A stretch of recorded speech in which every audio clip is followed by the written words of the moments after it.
सत्संग में गुरु जी बात कहते हैं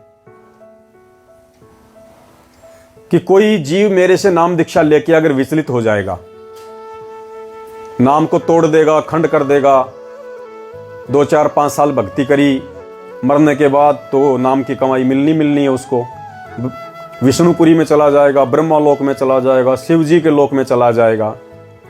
तो एक वाणी में क्या कहा था परमात्मा ने, अगर वहां जाने के बाद भी अगर इस आत्मा के अंदर अगर भक्ति की चाह होगी और ये अगर ये पछताएगा कि हे परमात्मा मैं तो गलत जगह आ गया, मुझे निकालो यहां से, तो वाणी के माध्यम से क्या कहा परमात्मा ने, कुछ ऐसी वाणी है परमात्मा की, विष्णु लोक चाहे ब्रह्मापुरी में होय, हमरे गुण भूले नहीं तो आण छुटाऊं तोय।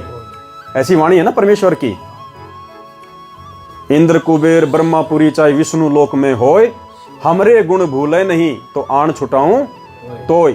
और फिर क्या कहा था गुरु जी ने, अगर मैंने ध्यान दिया हो तो आगे की वाणी पे, फिर गुरुदेव ने कहा कि इस दास के रूप में वो परमात्मा जाएगा वहां पे और उस आत्मा को छुड़ा के लाएगा। क्यों भाई, संत रामपाल जी के रूप में ही परमात्मा क्यों जाएगा? वो परमात्मा तो सतयुग में सतसुकृत नाम से भी आया था, दाढ़ी मूंछ थी लंबी लंबी, उस रूप में क्यों नहीं जा सकता?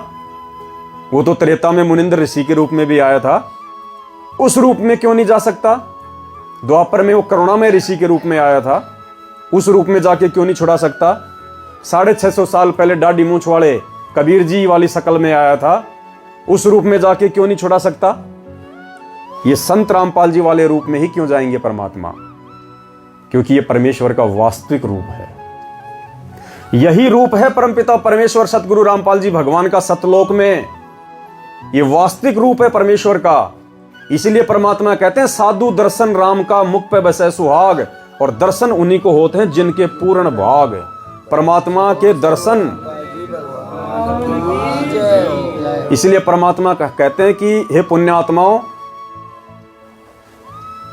तुम्हारे पुण्यों का कोई हिसाब किताब नहीं लगाया जा सकता कि तुम कितनी पुण्य कर्मी आत्मा हो, धन्य है तुम्हारे माता पिता, क्योंकि वास्तविक रूप है ये परमात्मा का। ये सतलोकी रूप है गुरुदेव भगवान का।